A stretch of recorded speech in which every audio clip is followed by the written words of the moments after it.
ReZero Starting Life in Another World Volume 20, this time with the Astrea family on the cover.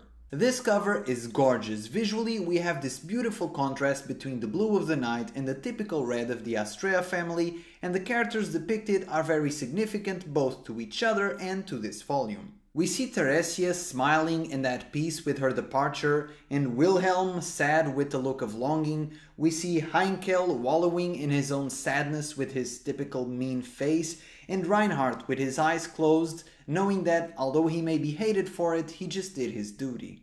Visually and thematically, this cover is a 10 out of 10 and it's my favorite ReZero cover on the series, with my second one being Volume 7's. I think I'm sensing a pattern here.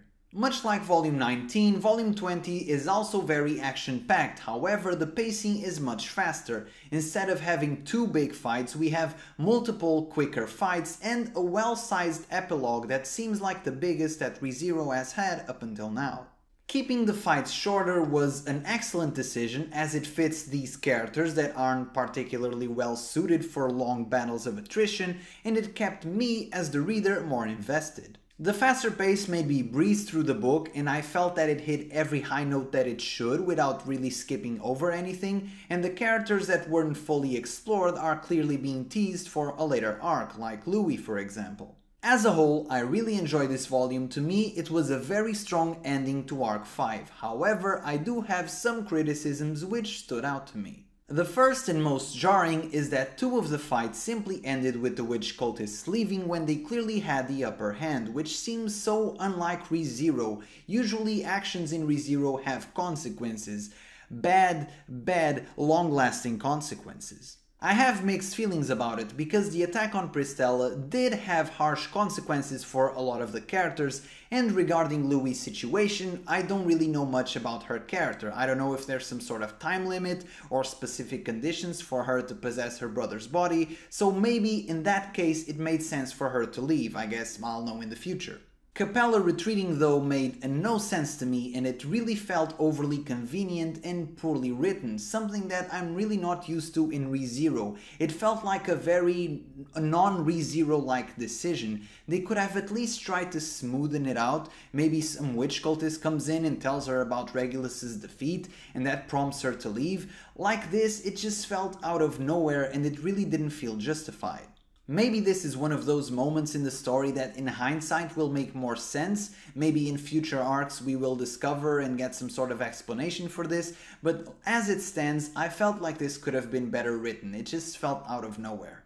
Another thing that stood out to me, and this one I do admit is extremely subjective, is that I don't think that I know and care about Anastacia enough as a character for me to really care about her being possessed by Fox Kidna. We've been getting to know the royal candidates with each arc. For example, Arc 3 featured Krush, and I think we know Priscilla pretty well by now, but to me Anastacia still hasn't had any sort of highlight. Arc 5 began with me thinking this arc would be Anastacia's highlight, but this arc featured so many characters, so many of them with more airtime than Anastacia, and a lot of them much more interesting than Anastacia, no offense to her fanboy army or something, but to me it felt like I still don't know her much as a character, and because of that, the epilogue felt disjointed.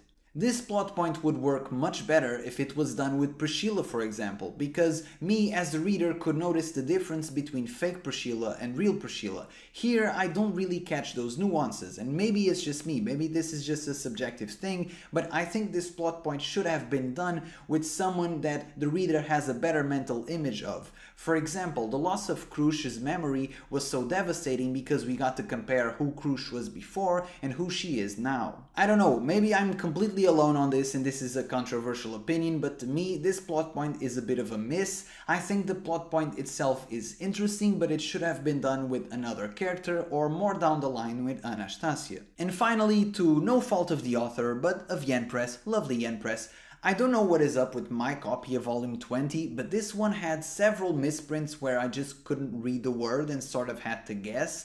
It had some wrong pronouns, which seems like a very basic English mistake that you could notice. And finally, it had some hilarious translations. This one is the best.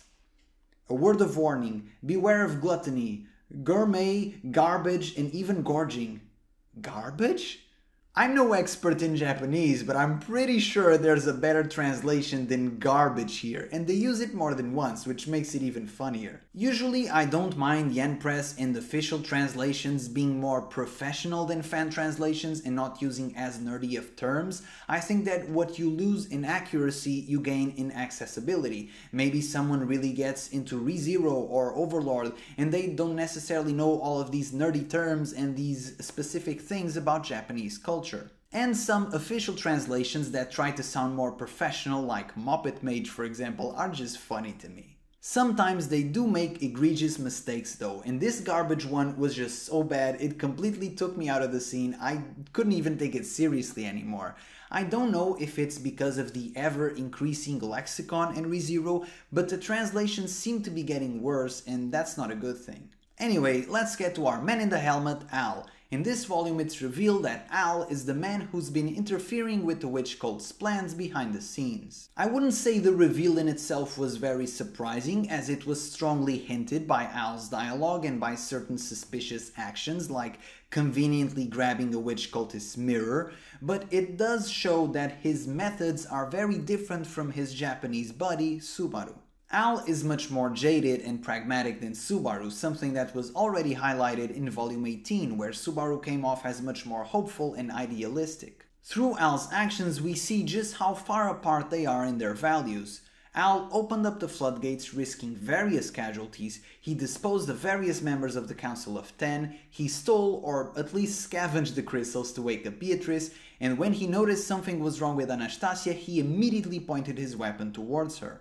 All of these are things that Subaru wouldn't do and would likely strongly condemn Al for even suggesting them. At one point Emilia says, "But I don't think Al is a bad person."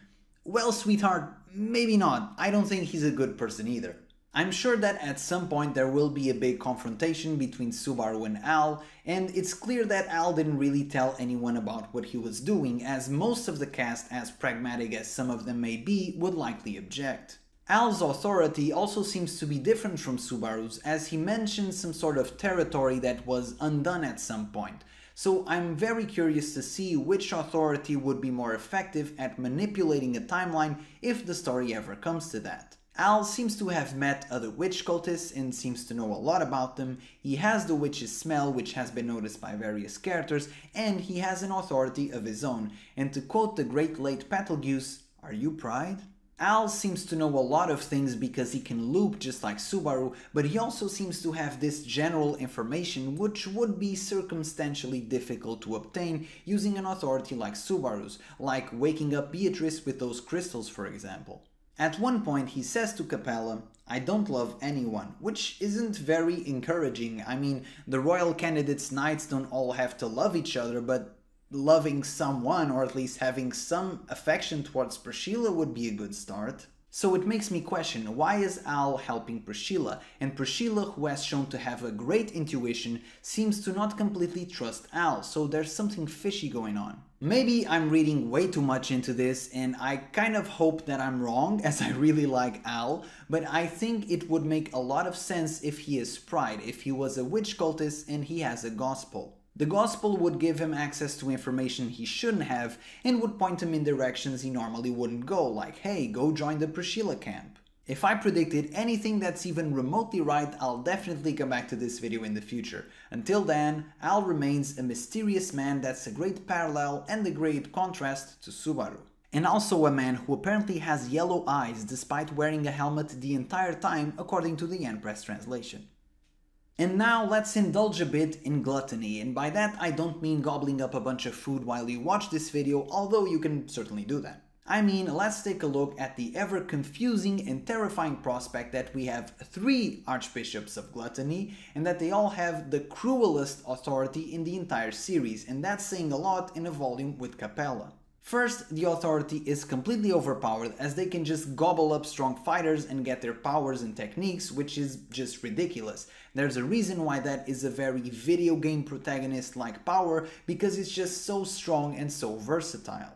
And they seemingly have a very long lifespan, so they can just accumulate entire eras of strong fighters. It means that you have to be extra careful when you fight these guys, because your trump card can become the enemy's all of a sudden and you won't even remember it.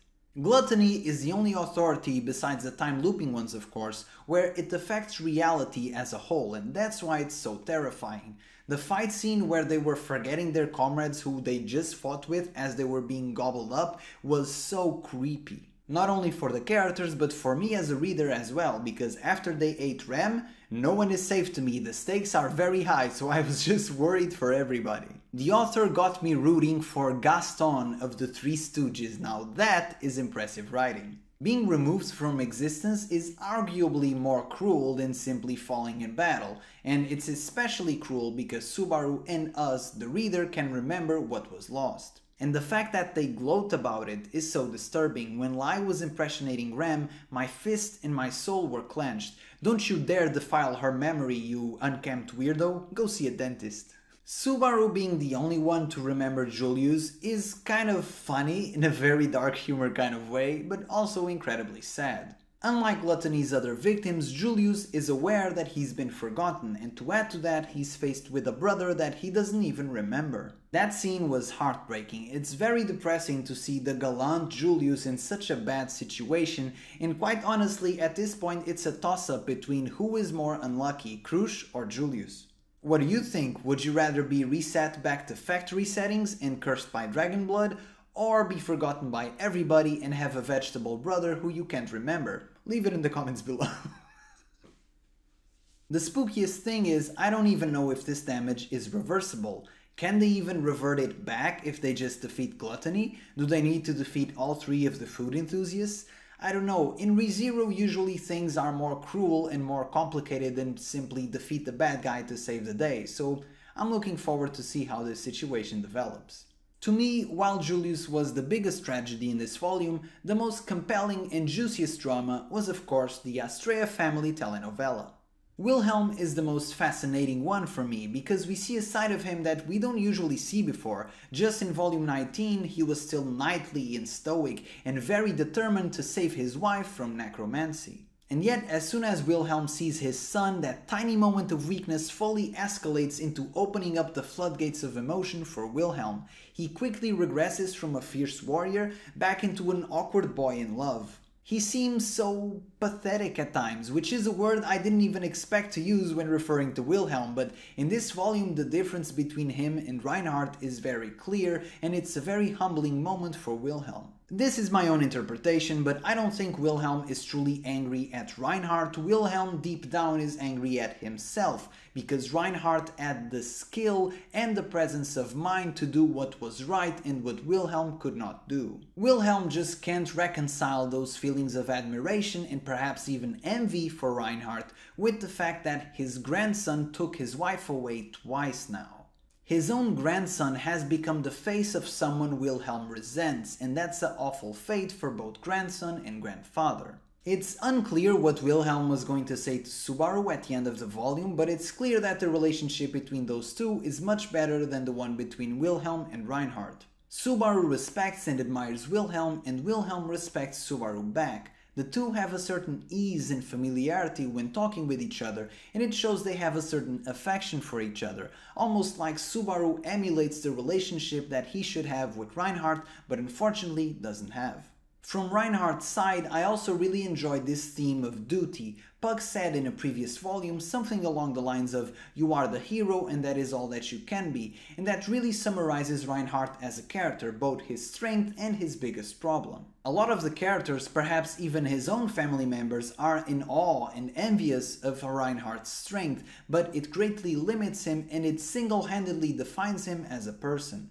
Due to being a hero, Reinhard is not free to be a grandson or a son or have a moment of weakness or have a moment of emotion. He always has to be on point. He's the sword saint, his status won't let him leave the country and his own blessing won't even let him pass away. Unlike our main character Subaru, who keeps coming back time and time again after each defeat, the world won't even let Reinhard taste defeat, almost like he's trapped by his own success.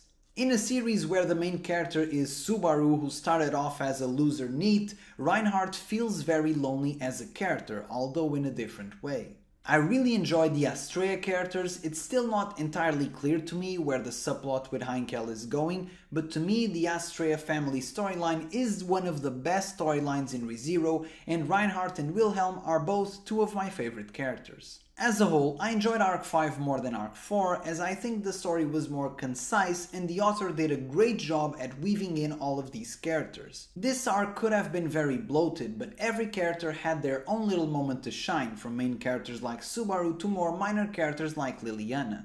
Arc 5 managed to progress and create a lot of interesting storylines while keeping the stakes high and things feeling fresh. I've already addressed my criticisms for the individual volumes. I don't really have any overall critique about Arc 5 as a whole. While I thought that Arc 4 could have been structured differently, Arc 5 was good. The only things I might add was that I was looking forward to the confrontation between Emilia and Shirius, and it ended up being underwhelming. I guess there was no reveal that Shirius is Fortuna, so I'm guessing they're saving that for a later arc, and we never did see the bones of the witch, which was the entire point, but I guess that's not super relevant anyway, so who cares. Because of Al in particular, I think that this arc will have a lot of rereadability, nice new details that you pick up on when reading it for the second time after knowing a little bit more about Al. Overall, this volume had a lot going on. I didn't even touch half my notes, or this video would be more than an hour long and I'd have to take vacation days to record this, so let's keep it like this for now.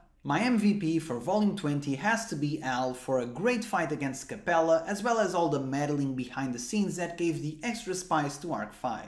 And after 20 videos and a year or so later, we have finally finished Arc 5. Thank you so much for watching, don't forget to like and subscribe, and choo choo, this train doesn't stop. See you guys on the next review. Bye bye.